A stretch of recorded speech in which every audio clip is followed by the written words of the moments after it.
होगा। चलो but thank you. हाँ, हम बोलते हैं effect of rotation of earth on apparent wait. Apparent wait क्या है ये थोड़ा सा आपको बताए थे एक बार, याद है लिफ्ट वाला में, है ना। लिफ्ट में बताए थे कि वो मेज़र क्या करता, नॉर्मल मेज़र करता विंग मशीन, है कि नहीं है। तो वो एम जी मेज़र ना करके एम जी प्लस ए या जी माइनस ए मेज़र करता, जिसको जी इफेक्टिव भी बोल लेते हैं कुछ आदमी, है ना। एम के साथ जो टर्म आता है ना उसको जी इफेक्टिव बोल देते हैं। अरे अगर कुछ फर्क नहीं पड़ता तो कितना होता है एम जी, फर्क पड़ गया तो जी प्लस समथिंग माइनस समथिंग, यानी उस टर्म में कुछ फर्क आ गया तो उसका नाम रख देते हैं जी इफेक्टिव, ताकि आपको टर्म अभी भी कैसे दिखे, एम जी, कैसे दिखे, एम जी। कुछ याद आ रहा है, करवा चुके हैं ऑलरेडी, है ना।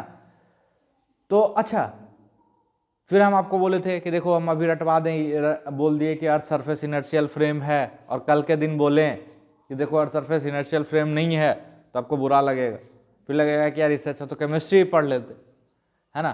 तो बहुत मेहनत करके, बहुत तकलीफ लेके, बहुत दर्द लेके हम लोग इनर्शियल फ्रेम समझे, है ना। फिर हम आपको बताए कि चूंकि अर्थ के रोटेशन का इफेक्ट इतना कम है कि जो छोटे मोटे एक्सपेरिमेंट्स हैं उनके लिए वो मायने नहीं रखता, उसके लिए आप अर्थ को इनर्शियल फ्रेम ले सकते हो। वो जो एरर आता है वो डेसिमल के 4 डिजिट के बाद आता है, तो अपने को उतने से फर्क नहीं पड़ता, समझ में आया, है ना। बट रियलिटी में अर्थ इनर्शियल फ्रेम नहीं है। अगर अर्थ का रोटेशन पिक्चर में आ गया तो फिर किसको इनर्शियल फ्रेम लेंगे, एक्सिस को लेंगे ना। तो earth surface non inertial frame होगा, और नॉन इनर्शियल फ्रेम में अगर काम करेंगे तो क्या करना पड़ेगा, एक सूडो फोर्स लगाना पड़ेगा, है कि नहीं। अच्छा, हम बोलते थे कि इसको छोड़ते हैं तो ये नीचे गिरता है, क्योंकि इस पे फोर्स एम जी एक्ट कर रहा है ना। तो रियली में जो इस पे नेट फोर्स एक्ट करता है ना, वो बिल्कुल सेंटर की तरफ एक्ट नहीं करता है सॉरी, वो एग्जैक्टली सेंटर की तरफ एक्ट नहीं करता, थोड़ा सा शिफ्टेड होता है ना। उसको बोलते हैं एपेरेंट जी का डायरेक्शन। क्या बोलते हैं, एपेरेंट जी, ठीक है। जो इफेक्टिवली आपको जी दिख रहा है वो थोड़ा सा सेंटर से शिफ्टेड है। क्यों शिफ्टेड है वो बताते हैं। अच्छा, जी क्या था, नहीं, G M E by radius of earth का स्क्वायर, याद है ना। तो ये याद रखिएगा, है कि नहीं। चलो, इन सारी चीजों को कंबाइंड करते हुए हम इस टॉपिक पे आते हैं, ठीक है। घर पे जाके खुद से पढ़ना, बहुत सारा कैलकुलेशन इसमें किया हुआ है, वो आप कर लेना, ठीक है। जहां दिक्कत आएगा वो हम समझा दें, ठीक है। हमको इसका फिजिक्स समझाने में इंटरेस्ट है, ठीक। चलो, ये आपका अर्थ है ना। ये मान लो नॉर्थ पोल साउथ पोल, है कि नहीं। ये ओमेगा से घूम रहा होता है, ओमेगा कैसे निकालेंगे, तो टोटल ये एक चक्कर लगाता है कितने देर में, जल्दी बताओ, 24 घंटा। ये क्या किए, सेकेंड सेकेंड सेकेंड, रेडियन पर सेकेंड, है ना। पूरा एक कितना एंगल घूमता है, 2 पाई, है ना। कितने देर में, 24 घंटा में। तो लिख दिए 2 pi by theta by time होता है ना ओमेगा। अरे ये कांस्टेंट से घूम रहा है तो एवरेज और इंस्टेंटेनियस सेम ही है, तो ये आपका ओमेगा हो जाएगा। सॉल्व कर लेना, इसका वैल्यू बहुत छोटा सा वैल्यू है ना, इतु सा, ठीक है। बट बता दिए ओमेगा क्या है। ओमेगा वो एंगुलर स्पीड है जिससे अर्थ अपने एक्सिस पे घूम रहा, कोई दिक्कत। अच्छा, मान लेते हैं ये आपका इक्वेटर है, ठीक है। ये आपका इक्वेटर है, मान नहीं लेते हैं ये इक्वेटर, ठीक है। अब एक पार्टिकल यहां कहीं सिचुएटेड है ना, और अर्थ फ्रेम में अर्थ के सरफेस से देख रहे हैं तो ये रेस्ट पे क्या है, रेस्ट पे। तो इस पे एक फोर्स तो mg लगेगा इधर सेंटर की तरफ, अरे लगेगा, mg किधर एक्ट करता है, सेंटर की तरफ।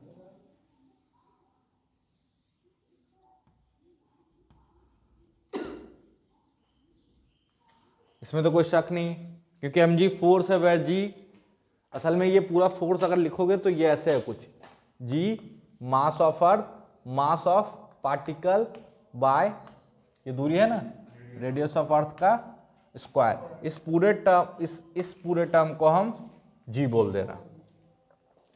अच्छा, अर्थ के सरफेस से हम काम कर रहे हैं, हमको अभी रेस्ट पे दिख रहा है, लेकिन अर्थ सरफेस तो इनर्शियल है नहीं। क्यों? क्योंकि ये ओमेगा से घूम रहा है। अरे है ना, तो ध्यान से देखो, ये पार्टिकल यहाँ पे अगर आपका ऑब्जर्वर खड़ा है तो वो ऑब्जर्वर भी ओमेगा से घूम रहा होगा। अच्छा, वो आर रेडियस के सर्कल में नहीं घूम रहा होगा, उसका रेडियस कुछ अलग होगा। आर क्या है यहाँ पे? आर किसको बोल रहे हैं?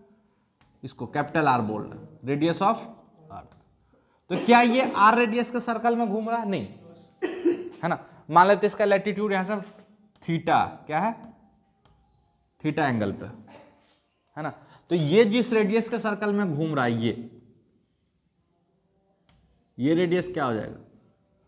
मान लेते हैं आर बराबर आर थीटा साइन थीटा। इसमें किसी को कोई दिक्कत नहीं होना चाहिए, आई होप सो। अरे घूम रहा है ना। अच्छा, अगर सर्कल में घूम रहा तो इस पर एक सूडो फोर्स लगाना पड़ेगा, क्योंकि आपका ऑब्जर्वर एक नॉन इनर्शियल फ्रेम में, वो भी तो घूम रहा है। सूडो फोर्स किधर लगाओगे? इधर, अवे फ्रॉम सेंटर। कितना? m omega square r, where m is the mass of particle की ऑब्जर्वर। पार्टिकल का मास मायने रखता है सब्जेक्ट का, और ओमेगा स्क्वायर r जो है वो निगेटिव एक्सेलेरेशन है ऑब्जर्वर का, क्योंकि ऑब्जर्वर का एक्सेलेरेशन तो सेंटर की तरफ है ना। तो ओमेगा स्क्वायर उल्टा, कोई दिक्कत? तो अर्थ के फ्रेम में अगर काम कर रहे हैं तो इस पार्टिकल पे एकमात्र फोर्स mg लग रहा है कि दो फोर्स लग रहा है? दो। भले ही झूठा फोर्स है, बट अर्थ के फ्रेम में काम करने के लिए झूठा फोर्स लगाना पड़ेगा, तभी क्वेश्चन सही आएगा, है ना। तो हम बोलेंगे कि इस पे जो नेट फोर्स लग रहा है इस पार्टिकल पे, वो इधर नहीं लग के कुछ ऐसा लगेगा, इन दोनों का जो वेक्टर सम होगा। अरे समझ में आया? अरे ऐसे लगेगा, ये तो हम बहुत ज्यादा दिखा रहे हैं, ये बहुत हल्का शिफ्टेड होगा, बहुत हल्का। अब बोलोगे सर बहुत हल्का क्यों? क्योंकि mg वाला वेक्टर बहुत लंबा होगा और ओमेगा स्क्वायर आर वाला वेक्टर बहुत छोटा होगा, पिद्दू सा। अरे समझ में आ रहा है? अरे समझ में आ रहा है? चलो, तो ये हम इसको, इस डायरेक्शन को बोलते हैं mg डैश। जी डैश क्या है? जी इफेक्टिव। क्या है? जी इफेक्टिव। कोई दिक्कत? ये इतना शिफ्टेड नहीं है, बहुत हल्का सा शिफ्टेड है। समझ में आया? अरे समझ में आया? आयुष परेशान है, बोल। सिंपल सा फंडा, चूंकि आप नॉन इनर्शियल फ्रेम में काम कर रहे हो तो सिर्फ रियल फोर्सेस काम नहीं चलेगा, सूडो फोर्स लगाना पड़ेगा। तो सूडो फोर्स लगाए जिसका नाम सेंट्रीफ्यूगल फोर्स है ना, बट हम उस नाम में इंटरेस्टेड नहीं है। सिंपल सा फंडा है कि सूडो फोर्स लगाए, है ना। तो उस पार्टिकल पर नेट फोर्स क्या लगता हुआ दिखेगा? इन दोनों का वेक्टर सम, इन दोनों का वेक्टर सम। ये एंगल थीटा, तो ये 90 माइनस थीटा, तो इन दोनों वेक्टर के बीच का एंगल क्या होगा? ये वाला, ये दोनों वेक्टर के बीच का एंगल क्या होगा? जल्दी बताओ।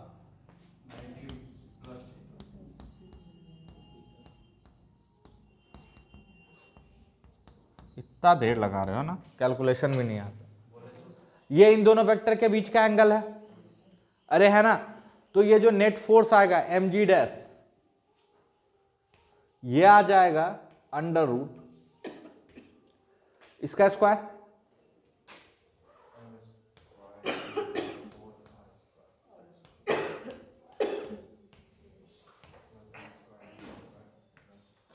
प्लस 2ab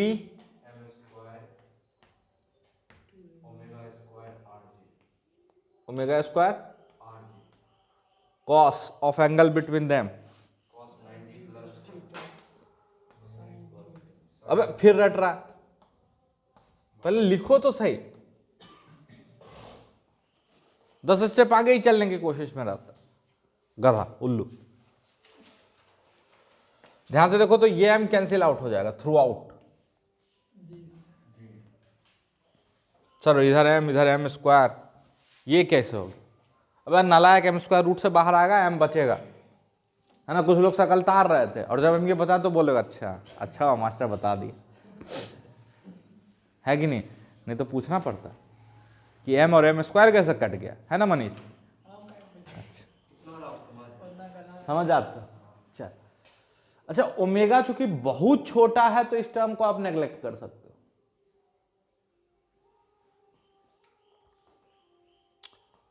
ये कहां से आया, 1/2 पे पावर 4 पावर 16। ओमेगा बहुत छोटा है ना कि बहुत बड़ा है, दिख रहा है 2 गुने पाई 3.14 बटे 24 गुने 3600, तो कितना बड़ा टर्म है वो दिख ही रहा है। और उस पर पावर 4, 1 2 नहीं 4, समझ में आ रहा। तो नीचे हमको दिख रहा है 2 0 2 0 2 0 2 0 4 बार, यानी 8 को 0 तो नीचे दिख रहा है, समझ में आ रहा। तो कितना छोटा टर्म आ रहा, और दशमलव के 8 डेसिमल प्लेस के बाद तो जा रहा है आपका, वो तो हमको दिख ही रहा है। कुछ नहीं समझ, हटो, ज्यादा समझाना भी नहीं चाहिए। अब कैलकुलेटर में फीड करके देख लेना, ओमेगा बहुत छोटा आएगा तो ओमेगा 4 बहुत छोटा आ जाएगा, ठीक है। समझ में आया। तो ये टर्म उड़ जाएगा। अच्छा cos 90 plus theta minus sine theta होता है, अच्छा ऐसा होता है क्या। हाँ, सेकेंड क्वाड्रेंट का एंगल। आर का वैल्यू पुट कर देना कैपिटल आर साइन थीटा, है ना। फिर जो सॉल्व करके आपका वैल्यू आता है हम डायरेक्ट लिख रहे हैं, कोई दिक्कत। वो बहुत इंपॉर्टेंट चीज है भी नहीं। ये आ जाएगा आपका G square minus omega square R, ठीक है, साइन स्क्वायर थीटा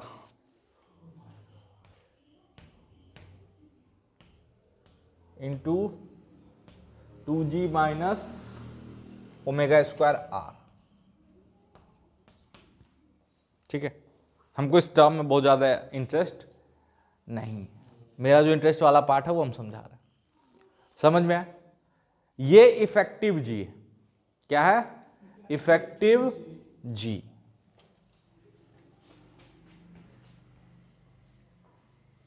ये है मेरा इफेक्टिव जी।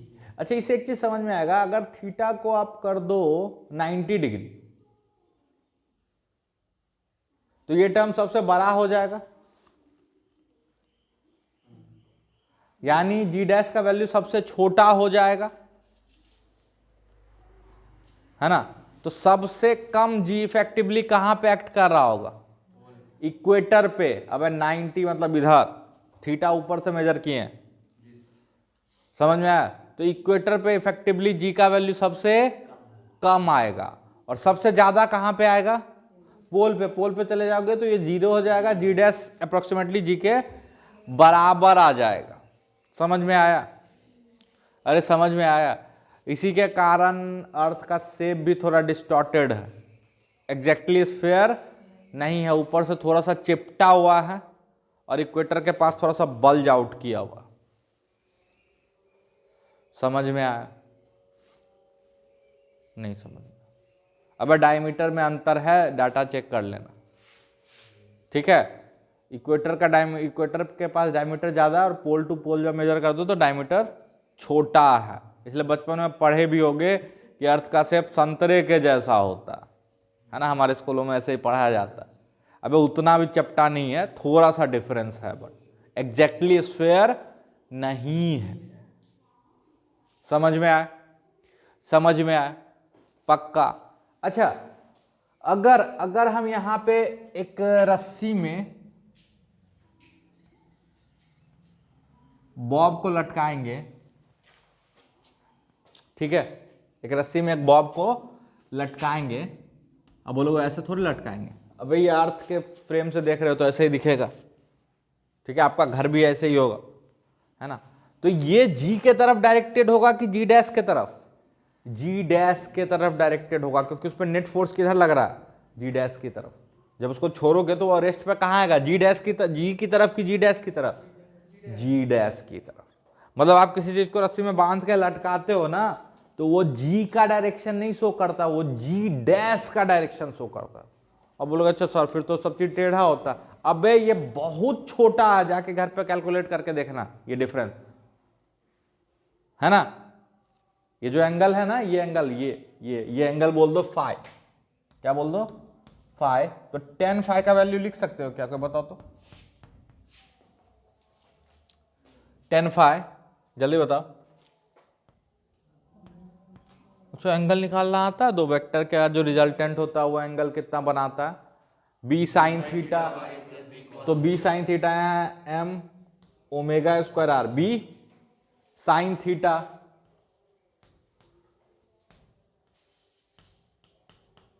थीटा 90 प्लस थीटा है ना, एंगल दोनों वेक्टर के बीच का, divided by A plus B cos theta M omega square R cos 90 plus theta. Solve करना, देखना ये फाई कितना छोटा होता है ना। उसके लिए थीटा का कुछ वैल्यू पुट करना पड़ेगा, ऐसा नहीं मुंह उठा के आ जाना, 45 पुट कर लेना, 30 पुट कर लेना, है ना। अरे समझ में आया, थीटा का वैल्यू पुट करोगे ना, किसी जगह पे मेजर करोगे ना, तो देखना ये जी डैश का वैल्यू बहुत छोटा सा जो आपका है शिफ्टेड होगा, है कि नहीं है ना। तो अभी तक हम आपको बोलते आ रहे थे कि जब किसी पेंडुलम को लटकाते हैं तो एक्चुअली किधर डायरेक्ट करता है, सेंटर की तरफ डायरेक्टेड नहीं होता, एक्चुअली थोड़ा सा शिफ्टेड होता है ना, है कि नहीं, समझ में आया, पक्का, अरे समझ में आया है ना। अच्छा ध्यान से देखो तो जी डैश का वैल्यू जी से छोटा आ रहा है, जी से छोटा आ रहा है। बोलोगे सर जी से छोटा कैसे आ रहा है, तो हम तुरंत बता देते हैं। देखो ये जी स्क्वायर है और ये टर्म पूरा का पूरा एक पॉजिटिव टर्म है। आप बोलोगे ये कैसे आपको पता चला, ये पॉजिटिव, ये पॉजिटिव, अब अंदर वाला टर्म भी पॉजिटिव है क्योंकि जी बहुत बड़ा होगा ओमेगा के रिस्पेक्ट में, तो ये टर्म पॉजिटिव, यानी जी में से कुछ घट रहा है, अरे घट ही रहा है ना, तो ऑब्वियसली जी डैश का वैल्यू थोड़ा सा कम होगा। तो आप जो वेइंग मशीन पे मेजर करते हो तो आपका जो वेट शो करता है वो भी थोड़ा सा कम होता है, वो एम जी शो नहीं करता, एम जी डैश शो करता है ना। अरे समझ में आया, समझ में आया। बट ये डिफरेंसेस बस यहीं तक के लिए, बस इसी टॉपिक के लिए समझो, है ना। अदरवाइज जब तक चर्चा नहीं करे अर्थ के रोटेशन का तब तक हम अपने लिए मस्त जी किधर है, सेंटर की तरफ है ना। ये नहीं कि अब अगले दिन से न्यूटन्स लॉ का सारा सवाल बैठ के इस जी पे कैलकुलेट करना, है ना, जी डैश पे। ये सर जितना सवाल बनाए थे अभी तक सबको बैठ के अब सुधार लेते हैं, बिल्कुल नहीं। अपना अर्थ सरफेस मस्त इनर्शियल फ्रेम है, unless and until rotation of the earth is taken into account. क्योंकि जो अगर इसको अकाउंट में नहीं लेके जो एरर आता है वो देखना ना कितने डिजिट के बाद आता है, डेसिमल के कितने डिजिट के बाद से ओमेगा का असर दिखता है, ठीक है। अरे ठीक है, समझ में आया, पक्का। तो यही है इसकी कहानी।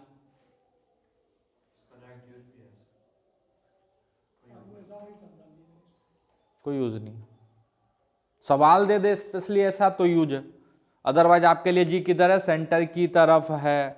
आपके लिए अर्थ सरफेस क्या है, इनर्शियल फ्रेम है, हाँ। बट अगर कोई आपसे पूछे क्या by definition earth surface inertial frame है, नहीं, डेफिनेशन के अनुसार यह इनर्शियल फ्रेम नहीं है। समझ में आया, अरे समझ में आया। लेकिन हमारे एक्सपेरिमेंट्स के लिए हम जो डे टू डे लाइफ में छोटा छोटा काम करते हैं उसके लिए कोई फर्क नहीं पड़ता, तो उसके लिए अर्थ सरफेस मस्त इनर्शियल फ्रेम है। क्योंकि आप खुद आप कैलकुलेटर में सारा डाटा फीड करके देखना, आपको जी और जी डैश का जो अंतर है ना वो समझ में आ जाएगा, वो समझ में आ जाएगा। नहीं समझ में आया तो इस पे बहुत अच्छा सवाल यहाँ पे है, देखो एच वर्मा में चले जाना, Newton's laws of motion chapter, ठीक है, ठीक है, ये हम उस समय छोड़ दिए थे जान के। हाँ ठीक है, इसमें ऑब्जेक्टिव 2 में पहला सवाल ही बहुत जबरदस्त है। ये क्या बोलता है, a reference frame attach to earth is an inertial frame by definition. बच्चे इस पे मस्त टिक लगा देते हैं, उनको लगता है कि यही तो इनर्शियल फ्रेम है ना, नहीं है ना। Can not be an inertial frame because the earth is revolving around the sun. बिल्कुल, सन के अबाउट भी घूम रहा है, उसके कारण भी एक सूडो फोर्स लगाना पड़ेगा अगर अर्थ सरफेस से काम कर रहे हो तो, है ना। Is an inertial frame because Newton's laws are applicable in this frame, है कि नहीं, बताओ सही है गलत। Can not be an inertial frame because earth is rotating about its axis. Multiple correct हो सकता है, तो थोड़ा सावधानी से। क्या, बी और डी, ठीक है, समझ में आ गया वो आपको, है ना, है कि नहीं।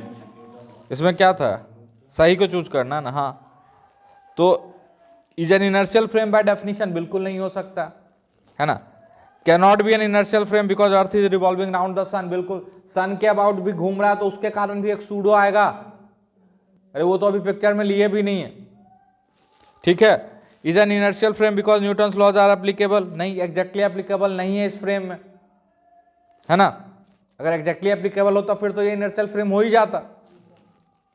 Cannot be a inertial frame because the earth is rotating about its axis, बिल्कुल, रोटेशन के कारण जो पंगा आ रहा है वो तो दिखाई दिए, है ना। सन के अबाउट रिवॉल्यूशन वाला पंगा छोड़ दिए, वो और छोटा होता है कि नहीं, समझ में आया। तो हम आपको बार बार बोलते हैं बड़ा और छोटा ये मायने रखता है कि आप किसके रिस्पेक्ट में बात करो। तो जी के रिस्पेक्ट में जो फर्क पड़ रहा है ना, जो डिफरेंस आ रहा है जी डैश का, वो बहुत छोटा है ना।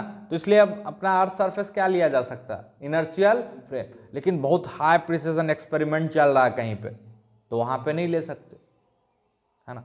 जहां पे डेसिमल के 10 डिजिट बाद तक मेजरमेंट किया जा रहा है, तो वहां आप इनर्शियल फ्रेम नहीं लोगे, वहां फर्क दिखेगा, है ना, है कि नहीं, पक्का। तो आई होप अब ये फंडा क्लियर हो गया होगा। तो ये किधर, ये पेंडुलम किधर दिखेगा, ऐसे दिखेगा, ठीक है। बट ये इतना फर्क नहीं पड़ता असल में, इसका फंडा क्या है ये भी हम बता देते हैं। देखो, दो वेक्टर आप जोड़ते हो ए और बी, तो इसका रिजल्टेंट कुछ ऐसे होता है। अब एक वेक्टर छोटा रहने दो और दूसरा बहुत बड़ा कर लो, है ना, तो इसका रिजल्टेंट कुछ ऐसे होगा। देखो ये बड़े वाले के बिल्कुल करीब है, अरे है ना।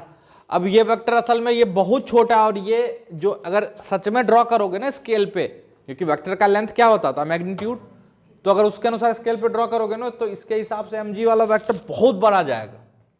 तो ये ऑलमोस्ट उसके बगल में दिखेगा, ऑलमोस्ट एकदम, आपको फर्क भी नहीं पड़ेगा। हाँ ठीक है, समझ में आया, पक्का। अब नहीं विश्वास है तो 45 डिग्री पे सबसे ज्यादा फर्क पड़ना चाहिए मेरे हिसाब से। तो इसमें थीटा का वैल्यू 45 पुट कर लेना, कितना 45, ओमेगा वगैरह वैल्यू पुट कर लेना, फाई का वैल्यू निकाल के देखना कितना आ रहा है। क्या 10-15 डिग्री का अंतर आ रहा है क्या, बहुत छोटा। घर पे जाके करना, टाइम पास कर, है ना, जब सवाल ववाल कर लो तब, अभी मत करना, बैठ के पहले यही टाइम पास करना, है कि नहीं, है ना, क्योंकि टाइम पास करने में तो आप महारत थी। तो आई होप ये वाला फंडा क्लियर हो गया, ठीक है। बाकी थोड़ा सा अस्सी वर्मा से पढ़ लेना, कोई दिक्कत, पक्का। थोड़ा सा जो कहानी और सुनाए हैं वो पढ़ के अच्छा लगेगा, ठीक है। तो जल्दी से नोट करो यहां तक। चलो, अब इसमें एक लास्ट टॉपिक छोटा सा बच जा रहा है, that is called radius of curvature.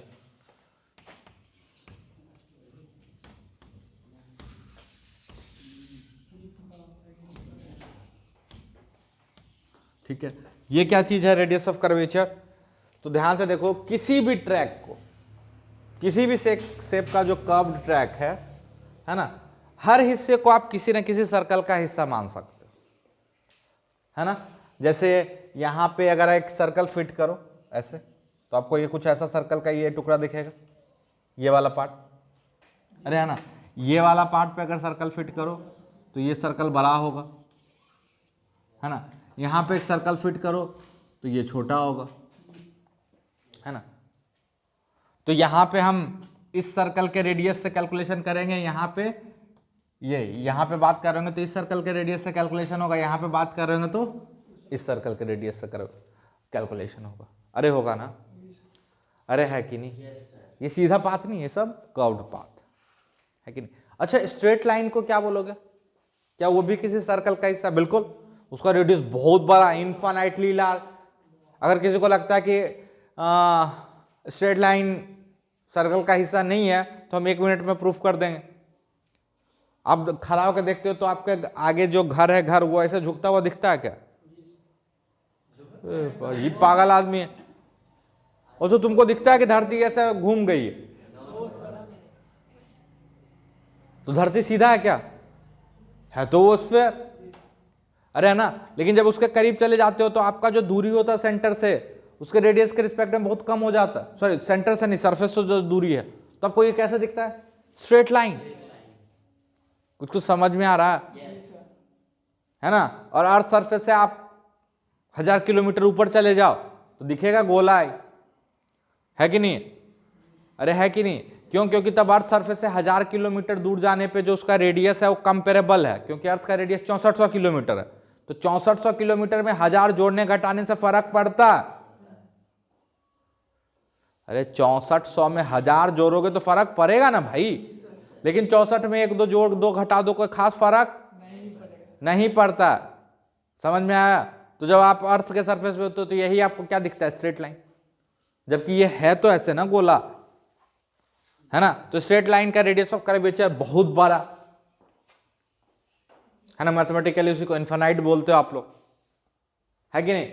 और जहां पे देखो, जहां पे टर्न शार्प है वहां पे रेडियस ऑफ कर्वेचर क्या होगा? तो ये जो गोला बना रहे हो ना, इसका जो रेडियस होगा वही इस जगह का क्या कहलाएगा? Radius of curvature. यहाँ का रेडियस ऑफ कर्वेचर ये होगा, इसका रेडियस ऑफ कर्वेचर ये होगा, यहाँ का रेडियस ऑफ कर्वेचर ये होगा।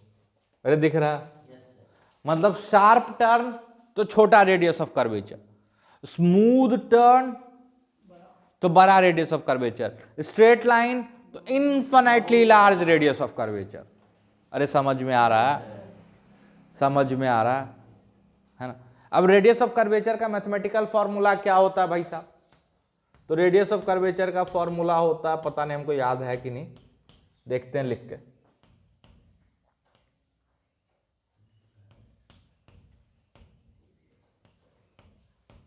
शायद ऐसा ही होता है, ठीक है, एग्जैक्टली हम नहीं बोल सकते, बट हमको जैसा याद है यही होता है, ठीक है। ये हम बता देंगे कि सही है कि गलत। सही है, ठीक है। ये रेडियस ऑफ कर्वेचर का फॉर्मूला जब मैथमेटिक्स में आप लोग पढ़ोगे एप्लीकेशन ऑफ डेरिवेटिव तो सर बताएंगे, ठीक है, सर बताएंगे। जो मैथमेटिक्स नहीं पढ़ोगे उसको नहीं बताएंगे, है ना, उसके लिए जरूरत भी नहीं है। और फिजिक्स में आप इस फॉर्मूला से भी सवाल सॉल्व कर सकते हो, बट ये आपको बहुत तकलीफ देने वाला है ना। फिजिक्स में रेडियस ऑफ कर्वेचर का फॉर्मूला लिखें,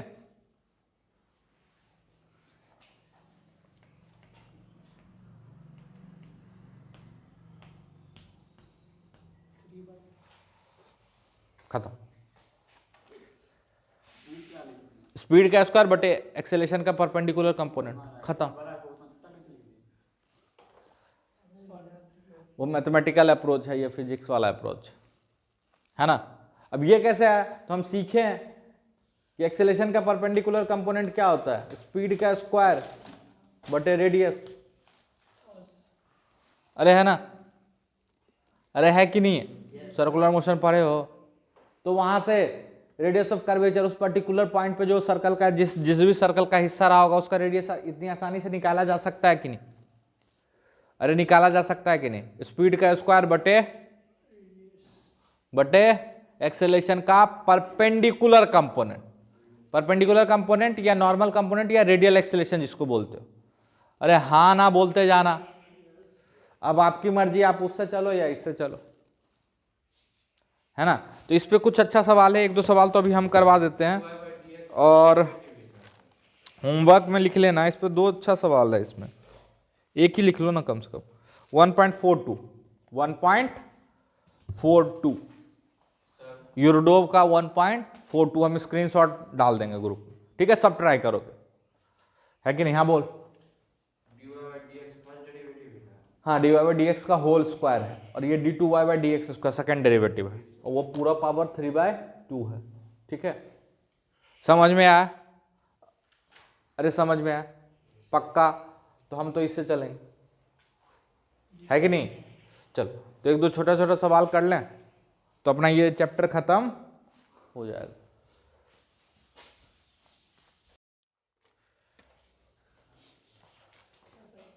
अगेन अपने पास सवाल तो बहुत कम है, तो पता ही होगा, है ना? तो एक प्यारा सा सवाल जिसको कैरेमेटिक से हम लोग करते आ रहे हैं, u से थीटा एंगल पे फेंक दिए, है ना? इसमें एंगुलर वेलोसिटी भी निकाल लिए थे अपना, है कि नहीं? याद है? इसमें एंगुलर वेलोसिटी वगैरह भी कैलकुलेट किए। तो आपको बताना है इसका रेडियस ऑफ कर्वेचर, इस पे यहाँ टॉप पॉइंट पे, हाईएस्ट पॉइंट पे रेडियस ऑफ कर्वेचर। जल्दी से कैलकुलेट करो। Calculate the radius of curvature at the highest point. Calculate the radius of curvature at the highest point. देखो है ये पैराबोला, लेकिन यहाँ पे हाईएस्ट पॉइंट पे जो टुकड़ा है ना, इसको आप एक सर्कल का हिस्सा मान सकते हो। तो उस सर्कल का रेडियस बताना है, उस सर्कल का जो रेडियस है वही वहां का रेडियस ऑफ कर्वेचर है। तो आपको बताना है radius of curvature at the highest point of the path. समझ में? अब हाईएस्ट पॉइंट मत पूछना, हाईएस्ट पॉइंट के सारे प्रॉपर्टी हम लोग काइनेमेटिक्स में ऑलरेडी पढ़ चुके हैं। तो 2 मिनट में जल्दी से ट्राई करो।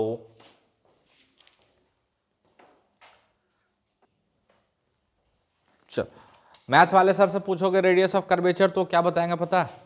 देखो बोलेंगे, देखो बेटा y बराबर होता है x tan theta minus g x square sec square theta by 2u square. अरे होता है ना, है कि नहीं? फिर इसको डिफ्रेंशिएट करेंगे, कोऑर्डिनेट्स लिखेंगे एक्स वाई का, और वो जो फॉर्मूला बड़ा सा खतरनाक सा सेकेंड डेरिवेटिव वाला निकाले थे, यहाँ से डिफ्रेंशिएट करोगे, एक बार D Y by D X करोगे, फिर D two Y by D X square करोगे, उसमें पुट करोगे, है ना? फिर टॉप पॉइंट का कोऑर्डिनेट्स पुट करोगे। टॉप पॉइंट का कोऑर्डिनेट क्या होगा पता है? इसका कोऑर्डिनेट हो जाएगा आपका h comma r by 2, sorry उल्टा लिखा, r बाय 2 कोमा h, और इसका कोऑर्डिनेट लिखोगे ना x y, तो ये x होगा और ये y होगा, है ना? मस्त करना टाइम पास, कोई दिक्कत है ना? और जो आंसर आएगा वही आंसर हम लाते हैं, ठीक है? कोई डिफरेंस नहीं आएगा। अगेन आपको कभी मन करे कि सर झूठ बोल रहे हैं तो बैठ के आराम से करना, चेक करना उस फॉर्मूला पे, आंसर आएगा, ठीक है? अबे थीटा दिया हुआ है गधा उल्लू, थीटा वेरी कर रहा। अबे थीटा यहां कांस्टेंट है, यहां वेरिएबल एक्स और वाई है, x y, d Y by D x निकालना आता है, हिंट दे देते हैं गधा। नहीं हम समझ गए, आपसे उम्मीद कितना करना चाहिए। ये बचेगा tan थीटा माइनस इधर बचेगा g sec square theta by 2u square, और इसको डिफरेंशिएट करोगे तो बचेगा 2x। ये है फर्स्ट डेरिवेटिव, ठीक है? एक बार और डिफरेंशिएट करोगे तो आएगा सेकेंड डेरिवेटिव। समझ में आ रहा है? अरे समझ में आ रहा है? तो उसके लिए परेशान नहीं होना, ठीक है? वो करके देखना, ठीक है? हाईएस्ट पॉइंट पे पूछा रेडियस ऑफ कर्वेचर, तो हम बोलते हैं कि हाईएस्ट पॉइंट पे इसका स्पीड क्या है? u cos theta. अच्छा, हाईएस्ट पॉइंट पे एक्सेलरेशन जी, वो तो हमेशा है जी। और संजोग से देखो यहाँ पे जो एक्सेलरेशन है वो वेलोसिटी के परपेंडिकुलर ही है ना? तो इसका वो कंपोनेंट नहीं लेना पड़ेगा जो वेलोसिटी के परपेंडिकुलर है कि नहीं? है कि नहीं है? तो सिंपल हम यहाँ पे फॉर्मूला लिख देंगे, ए आर बराबर U square cos square theta by G, खत्म। अरे समझ में आया? अच्छा, find the radius of curvature at the point of launching. यहां पे रेडियस ऑफ कर्वेचर बताना है, यहां पे ये भी किसी ना किसी सर्कल का हिस्सा है ना। शुरू हो जाओ। Find the radius of curvature at the point of launching, जल्दी से, 2 मिनट का टाइम है again. Find the radius of curvature at the point of launching. इसमें मैक्सिमम बच्चे गलत करोगे, हमको पता, सब गलत करोगे नहीं, लेकिन मैक्सिमम बच्चे गलत करोगे।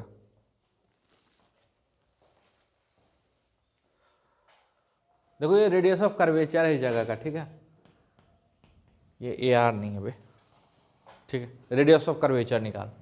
देखो यहां पे मस्त निकालो, यू इधर है, एक्सेलेरेशन किधर है, ऐसे, अरे है ना, है कि नहीं। तो अपने को एक्सेलेरेशन से मतलब नहीं, एक्सेलेरेशन का वो कंपोनेंट लेना है जो वेलोसिटी के परपेंडिकुलर है, उसी को तो रेडियल एक्सेलेरेशन बोलते हैं, अरे है ना। तो यहाँ पे 2 एक्सिस बना है, एक वेलोसिटी के परपेंडिकुलर और एक वेलोसिटी के अलोंग। वेलोसिटी के अलोंग वाला कंपोनेंट क्या करता है, मैग्नीट्यूड बदलता है, और परपेंडिकुलर वाला डायरेक्शन बदलता है। तो अपने को तो परपेंडिकुलर चाहिए, अरे है ना, ये वाला चाहिए, ये वाला, अरे चाहिए कि नहीं चाहिए। तो ये एंगल अगर थीटा है, ठीक है, चलो इधर देखो, ये एंगल अगर थीटा है तो और कौन सा एंगल आपको दिख रहा है, जल्दी से बताओ यार। ये थीटा है तो ये थीटा है, ये 90 माइनस थीटा है, ये थीटा है, तो ये हो जाएगा जी कॉस थीटा। क्या हो जाएगा, जी कॉस थीटा, ठीक है। तो रेडियस ऑफ कर्वेचर क्या हो जाएगा यहां पे, जल्दी से बताओ, u square by g cos theta. ये है लॉन्चिंग पॉइंट का और ये है हाईएस्ट पॉइंट का।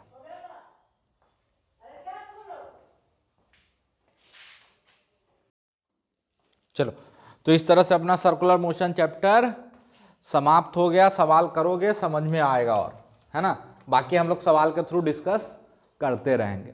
अब बात आता है कि स्प्रिंग में छोटा सा एक पार्ट हम छोड़ दिए थे उस समय, जानबूझ के छोड़े थे, वो वर्क पावर में ज़्यादा इंपॉर्टेंट होता है, तो यहाँ पे यूज़ करेंगे अब अगले चैप्टर में। तो थोड़ा सा हम वो आपको बता देते हैं जल्दी से, है ना। और हम आपको फिर से दिखाते हैं कि रटोगे तो मरोगे, है ना। तो स्प्रिंग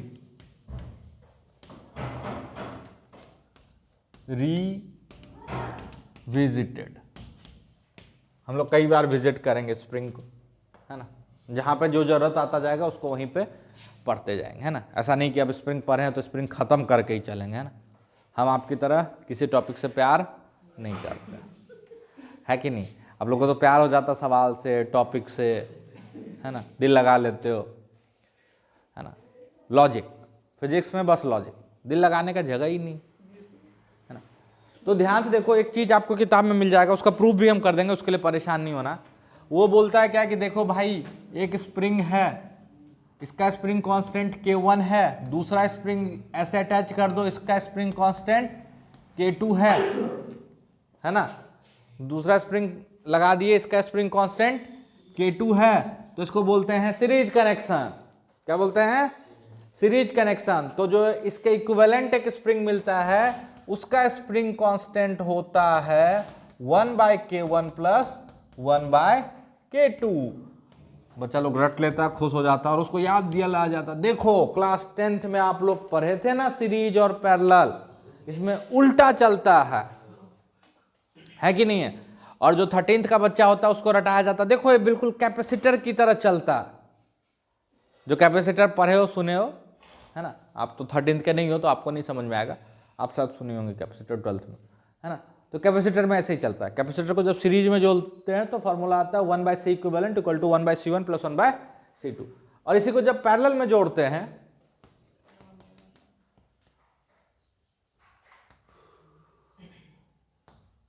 एक ब्लॉक ऐसे जोड़ दिए, ठीक है, ये K1 है, ये K2 है, तो K इक्विवेलेंट आ जाता है K1 प्लस K2, ठीक है। ये तो किताब में लिखा हुआ, रट लेना, ठीक है। आप लोग तो रटने में माहिर हो, हमको कोई इंटरेस्ट नहीं है इसमें। पहले तो हम ये समझना चाहेंगे कि आखिर इक्विवेलेंट होता क्या है। है ना। ये जो टर्म आता है इक्विवेलेंट स्प्रिंग, वो क्या चीज है, ये के इक्विवेलेंट चीज क्या है, समझ में? बिल्कुल, इक्विवेलेंट का मतलब यही होता है कि उन दोनों का काम वो अकेला करे और बिल्कुल वैसे ही करे जैसे ये दोनों मिलकर कर रहा था, कोई फर्क नहीं आना चाहिए। इसका मतलब है कि इसका इक्विवेलेंट पहले निकालते हैं, जिसको आप लोग क्या बोल रहे हो, सीरीज बोल रहे हो ना। इसमें अगर F फोर्स लगाते हैं, कितना फोर्स लगाते हैं, F, तो ये कितना खिंच जाता, X खिंच जाता। कितना खिंच जाता, X। तो जो नया स्प्रिंग हमको लेना है, जिसको हम के इक्विवेलेंट बोल रहे हैं, क्या बोल रहे हैं, के इक्विवेलेंट, वो स्प्रिंग भी ऐसा होना चाहिए कि उस पे अगर F फोर्स लगाएं तो वो भी कितना खींचे, X ही खींचे। समझ में आया? अरे इन दोनों स्प्रिंग को जोड़ दिए और उस पे एक फोर्स लगाए तो वो कुछ खींचेगा, ओवरऑल खींचेगा। अब स्प्रिंग है, खींचेगा। तो इक्विवेलेंट मतलब ये करना है कि इन दोनों स्प्रिंग को हटा के एक नया स्प्रिंग लगा दो, लेकिन उस स्प्रिंग को भी जब F फोर्स से खींचो तो वो कितना खींचे, X ही खींचे। समझ में आया? अरे समझ में आया? अच्छा, वो उसको तुरंत हम प्रूफ कर देते हैं, जिसको आप सीरीज बोल रहे हो, है ना। 1 मिनट में उसको हम प्रूफ कर देते हैं। हम लोग मासलेस स्प्रिंग पढ़ रहे हैं, कोई दिक्कत? अच्छा, जब ये F फोर्स लगाएंगे तो ये स्प्रिंग मान लो कितना खींचा, X1, और ये वाला कितना खींचा, X2। तो टोटल ये कितना खींच गया होगा, X1 प्लस X2। इसमें कोई दिक्कत? अरे हाँ ना बोलना। पहला स्प्रिंग कितना खींचा हुआ है, X1, और दूसरा स्प्रिंग कितना खींचा हुआ है, X2। कोई दिक्कत? कोई दिक्कत? अच्छा, इसका थोड़ा सा फ्री बॉडी डायग्राम बनाते हैं। इस पे आप इधर फोर्स लगा रहे हो F, स्प्रिंग कितना खींचा हुआ है, ये कितना खींचा हुआ है, X2 खींचा हुआ है। तो इस पे फोर्स इधर कितना लग रहा होगा, K2 X2 हो रहा है। अच्छा, हम जानते हैं कि मासलेस स्प्रिंग है तो इस पर नेट फोर्स क्या होना पड़ेगा, 0। अरे 0 होना पड़ेगा। तो ये फोर्स हो जाएगा F बराबर K2 X2। अब इस स्प्रिंग का फ्री बॉडी डायग्राम बना दो, या ऐसे बना दो। अच्छा, ये इस नॉट का बना दो जो दोनों को ज्वाइन कर रहा है, मासलेस नॉट है। कैसा नॉट है, मासलेस। ये स्प्रिंग इसको इधर कितना से खींच रहा होगा, K2 X2 से, और ये वाला स्प्रिंग इधर कितना से खींच रहा होगा, K1 X1। मासलेस है तो नेट फोर्स क्या हो जाएगा, 0 हो रहा है। Net force equal to mass into acceleration करोगे तो यहां से प्रूफ हो गया K1 X1 बराबर K2 X2 which is also equal to F which is also equal to F। क्या हो गया? अब न्यूटन लॉ हमसे फिर से मत लगवाओ बच्चा की तरह, बार बार कर चुके हैं। फ्री बॉडी डायग्राम बनाना नहीं आता तो हम कुछ नहीं कर सकते हैं। मासलेस स्प्रिंग पर नेट फोर्स 0 होता है, ये चीज हम चिल्ला चिल्ला के बोले थे, वो नहीं याद है तो हम कुछ नहीं कर सकते। ठीक है, चल अब ध्यान से देखो। हाँ, तो यहां से आप लिख सकते हो X1 को क्या लिख सकते हो, F बाय K1, और X2 को क्या लिख सकते हो, K2। अरे लिख सकते हो। अच्छा, इन दोनों स्प्रिंग को हटा के हम नया स्प्रिंग लगाए जिसका नाम रखें K इक्विवेलेंट, और इस पे F फोर्स लगाए तो कितना खींचा, X। तो इक्वेशन लिख सकते हैं F बराबर K इक्विवेलेंट X, तो X बराबर F बाय K इक्विवेलेंट। अरे हाँ ना बोल, F बाय K इक्विवेलेंट, और X बराबर X1 प्लस X2 है, यहां से उठा के रख दो F बाय K इक्विवेलेंट बराबर F by X1 plus F by K1 plus K2। तो यहां से प्रूफ हो गया 1 बाय K इक्विवेलेंट बराबर 1 bye K1 plus 1 bye K2। खत्म। अरे समझ में आया? समझ में आया? इसी तरह बहुत आसानी से इसको भी प्रूफ कर सकते हो। प्रूफ करें? ये मास का ब्लॉक है मान लो, इस पे F फोर्स लगाए तो ये X खींचा, कितना खींचा, अरे कितना खिंच गया, x, ये भी x खींचेगा, ये भी x खींचेगा, यहां पे दोनों बराबर खींचेगा, हाँ ना बोलते जाना। तो इस ब्लॉक पे इधर फोर्स लग रहा है F और इधर फोर्स लग रहा है F1 और F2, और खींचे तो इक्विलिब्रियम में आ गया, इक्विलिब्रियम में ले आया, ऐसा नहीं कि खींच रहा है, खींचे और जहां पे जाके रुका वहां पे रुक गया। तो इधर का फोर्स बराबर इधर का फोर्स, तो इक्वेशन क्या लिखोगे, F बराबर K1x प्लस K2x, अरे लिखोगे। अब हम बोले कि इस स्प्रिंग को हटा के एक नया स्प्रिंग लगाए K इक्विवेलेंट, अरे है ना, और इस पे भी F फोर्स लगाया तो ये कितना खींचा, x, तो यहां पे इक्वेशन लिखेंगे इधर F और इधर kx, तो F बराबर kx, अरे लिखोगे, और यहां से आया F बराबर K1x प्लस K2x, इक्वेट कर दो, K इक्विवेलेंट x बराबर K1x plus K2x, K equivalent बराबर K1 प्लस K2, डन, है ना। तो ये प्रूफ करना को बहुत बड़ी बात नहीं है, फॉर्मूला रटना है तो रट लो। अब जेई में एक बार क्या सवाल आया था पता, जेई में कोई मतलब ही नहीं के इक्विवेलेंट, है ना, कोई प्यार मोहब्बत नहीं उसको के इक्विवेलेंट से। वो पूछ दिया कि एक स्प्रिंग है K1, दूसरा स्प्रिंग है K2, ऐसे जोड़ दिए हैं और इधर एक ब्लॉक लगा दिया था, ठीक है, ऐसे बेवकूफ बनाने के लिए, उससे कोई फर्क पड़ नहीं रहा। M मास का ब्लॉक है और इस पे F फोर्स लगाया, बोला कि जब सिस्टम इक्विलिब्रियम पे आ गया, किस पे आ गया, इक्विलिब्रियम, मतलब जब खींचते खींचते ये रुक गया आराम से, इधर का फोर्स और इधर का फोर्स बैलेंस हो गया, उस केस में ये जो नॉट था, जो ज्वाइंट था, वो कितना मूव किया। सवाल समझ में आया, अरे सवाल समझ में आया। इसको खींचोगे तो ये स्प्रिंग भी कुछ खुलेगा, ये स्प्रिंग भी कुछ खुलेगा, है ना, तो कितना खुलेगा टोटल, वो तो मस्त आप इससे x बराबर कैसे निकालोगे, के इक्विवेलेंट से, है ना, x बराबर है बटे के इक्विवेलेंट रट लोगे, अरे है ना, तो उससे क्या निकलेगा पता, ये ब्लॉक कितना घिसका, वो पूछा ही नहीं, वो पूछा ही नहीं कि ब्लॉक कितना खिसका, वो पूछा ये जो नॉट था ये कितना खिसका, दो से डिवाइड कर देंगे, है ना, मस्त। आंसर गलत है, वो भी आंसर में था, आगे बोल। एक के आंसर में वो था कि जो जिसमें 2 से डिवाइड करोगे, दूसरा आंसर में था F बटा के इक्विवेलेंट, F बटा के इक्विवेलेंट, और के इक्विवेलेंट बच्चा मस्त निकाला 1/K1 प्लस 1/K2 से, ठीक है, अरे है ना, और दोनों आंसर गलत है।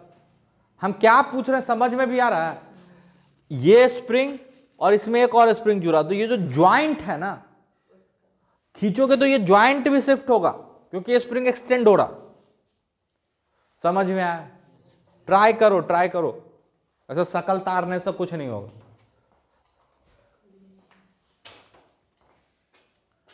Hello students, solution of this question is corrupted, there is some issue with the file, so इसका सॉल्यूशन मैं अलग से एक वीडियो में पोस्ट कर दूंगा, उसके लिए परेशान होने की ज़रूरत नहीं है। क्लास के लास्ट पार्ट में इसका सॉल्यूशन डिस्कस किया गया और साथ में एक और होमवर्क दिया गया है जिसको मैं एक सेपरेट वीडियो में पोस्ट कर दूंगा, तो उसके लिए परेशान होने की ज़रूरत नहीं है, ठीक है, थैंक यू।